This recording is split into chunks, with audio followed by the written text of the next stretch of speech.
بسم اللہ الرحمن الرحیم۔ السلام علیکم ورحمۃ اللہ وبرکاتہ۔ ایم وائی ایم اسٹوڈیو پر خوش آمدید۔ آج کے ولاگ میں ہم بات کریں گے پاکستان میں جاری سیاسی صورتحال پر، اور اس کے علاوہ جو انٹرنیشنل ایشوز ہیں پاکستان کے، خاص کر ایران کے ساتھ، جس کے سفارتی تعلقات بحال ہونے کے بعد آج پھر ایک کشیدہ صورتحال پیدا ہوئی ہے، اس پر بھی ہم بات کریں گے، اور الیکشن کے حوالے سے کیمپین میں جو معاملات چل رہے ہیں اس پر بھی، اور عدالتی کارروائی میں بھی آج کچھ خاص ڈیولپمنٹس ہوئی ہیں، اس پر بھی بات کرنے کی کوشش کریں گے۔ لیکن آپ سے بس اتنی التماس ہے کہ اگر آپ نے ہمارے چینل کو سبسکرائب نہیں کیا تو چینل کو سبسکرائب کر لیں۔ اگر آپ ہمیں فیس بک پر دیکھ رہے ہیں تو ویڈیو کے ساتھ دیے گئے لنک پر جا کر ہمارے چینل کو سبسکرائب کر سکتے ہیں۔ محترم ناظرین کرام، الیکشن کا ماحول چل رہا ہے اور اس میں مختلف جلسے اور جلوس ہو رہے ہیں۔ آج جو ہے راولپنڈی میں لیاقت باغ کے مقام پر پاکستان مسلم لیگ کا جلسہ ہوا، مسلم لیگ نون کا، اور اس کے علاوہ جو ہے آج مسلم لیگ نون نے اپنا انتخابی منشور بھی پیش کیا ہے۔ بلاول بھٹو زرداری صاحب نے آج پشاور میں جلسہ کیا ہے، اور آج انہوں نے پشاور میں کھڑے ہو کر بانی چیئرمین پی ٹی آئی پر بہت زیادہ تنقید کی، اور اسی طرح شہباز شریف صاحب نے بھی جو ہے وہ تنقید کے نشتر برسائے، خاص کر کے بلاول بھٹو زرداری صاحب کو انہوں نے جواب دیا، اور نام لیے بغیر انہوں نے کہا کہ ہمارے ایک مہربان جو ہے وہ اس طرح سے بات کر رہے تھے، تو مناظرے کی بات کر رہے تھے، تو انہوں نے کہا کہ ہاں یہ مناظرہ جو ہے ہم کراچی میں رکھ لیتے ہیں تاکہ میاں نواز شریف صاحب کو آپ دعوت دیں، وہ وہاں پہ معائنہ بھی کریں گے اور پھر مناظرہ بھی ہوگا، یعنی کہ کس نے کام کیا ہے اور کس نے کام نہیں کیا، اس حوالے سے بات چیت ہونی چاہیے۔ اب آ جاتے ہیں جی، پاکستان مسلم لیگ نون نے آج انتخابی منشور پیش کیا ہے، جس میں مختلف باتیں انہوں نے کی ہیں کہ مہنگائی میں کمی کی جائے گی اور دیگر جو انڈسٹریز کے حالات ہیں اس کو بہتر کرنے کی کوشش کی جائے گی، اور یہ سب باتیں اور دعوے جو ہمیشہ سے ہوتے رہتے ہیں اسی طرح کی باتیں ان کے انتخابی منشور میں بھی ہیں، اور نیب کو ختم کرنے کے حوالے سے وہ پہلے ہی بات کر چکے ہیں، اور ابھی انہوں نے اس کو انتخابی منشور میں بھی شامل کر لیا ہے۔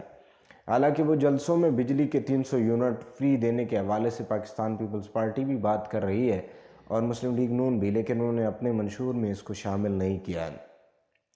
البتہ ایک خطرناک بات جو ان کے انتخابی منشور میں نظر آ رہی ہے، وہ 62 اور 63 کی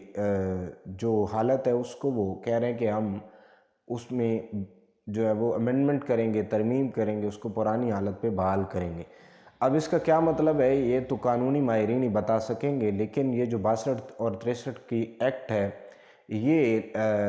آنیسٹی، سچائی اور دیانتداری کے بارے میں کہ ایک پارلیمنٹیرین کو سچا دیانتدار ہونا چاہیے، اور اگر وہ ایسا نہیں ہوتا اور وہ کوئی اپنے اثاثے چھپاتا ہے تو اس پر جو ہے وہ نائل ہو سکتا ہے، اور اسی ایکٹ کے تحت، اسی شک کے تحت نواز شریف صاحب کو نائل کیا گیا تھا کہ انہوں نے اپنے اثاثے جو ہیں وہ اس میں شو نہیں کیے تھے۔ بات جو بھی ہو کہ ان کو تنخواہ ملی اور انہوں نے شو نہیں کی، یا جس طرح سے بھی ہے، بہرحال کیس یہی تھا کہ انہوں نے جھوٹ بولا ہے اور شو نہیں کیے، تو لہٰذا وہ جو ہے وہ سچے نہیں رہے، صادق نہیں رہے،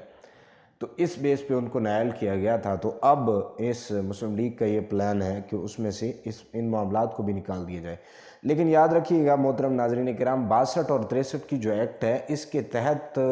بہت سارے جو مذہبی معاملات ہیں وہ بھی جڑے ہوئے ہیں۔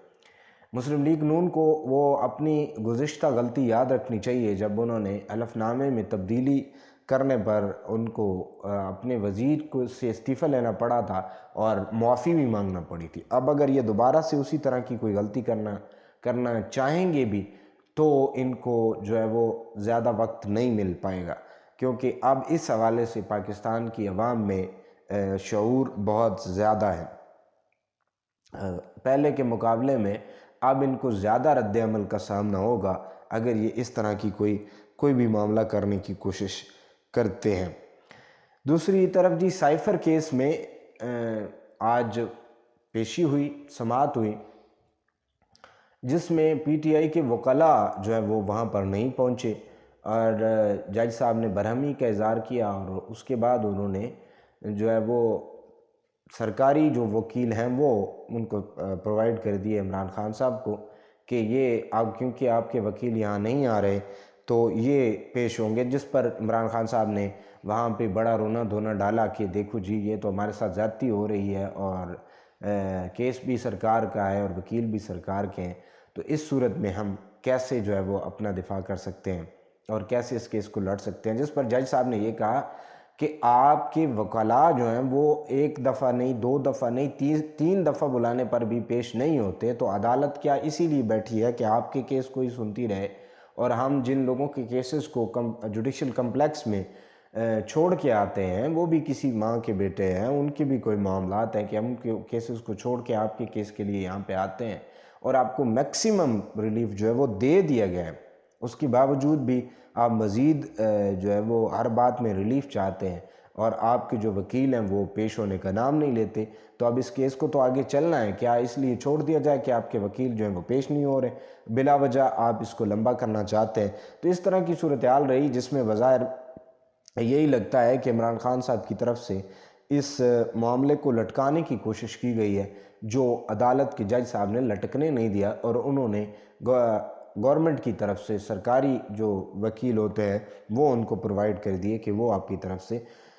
جو ہے وہ دلائل دیں گے۔ تو دیکھیں اب یہ کس طرف جاتا ہے۔ اس دوران جو ہے وہ شاہ محمود قریشی صاحب اور عمران خان صاحب دونوں نے ان وکلاء کے ساتھ بڑی بدتمیزی سے یہ پیش ہے، اور ایک موقع پر شاہ محمود قریشی صاحب نے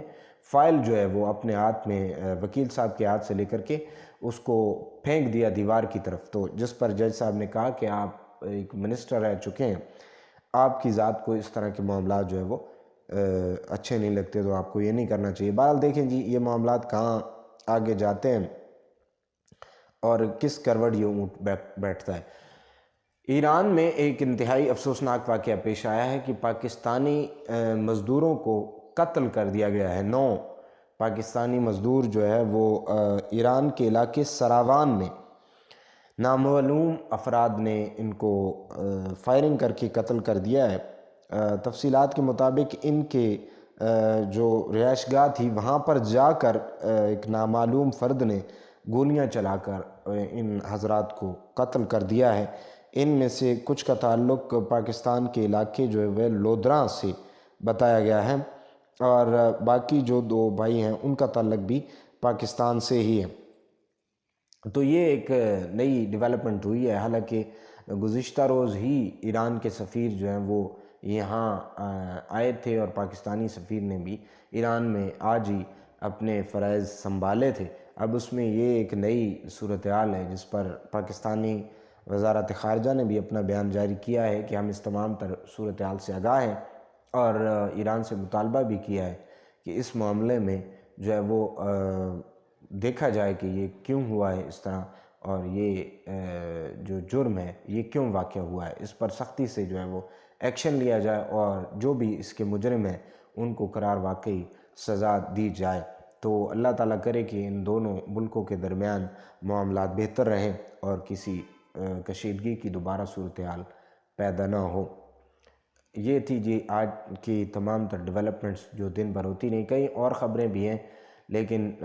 اس ویڈیو میں وقت کی کمی کو ملحوظ خاطر رکھتے ہوئے انشاءاللہ نیکسٹ ویلاگ میں ان تمام باتوں پر بھی گفتگو کرنے کی کوشش کریں گے جن میں ہم آج نہیں کر سکے۔ آخر پہ بس اتنا ہی کہ آپ نے اگر ہمارے چینل کو سبسکرائب نہیں کیا تو سبسکرائب کر لیں،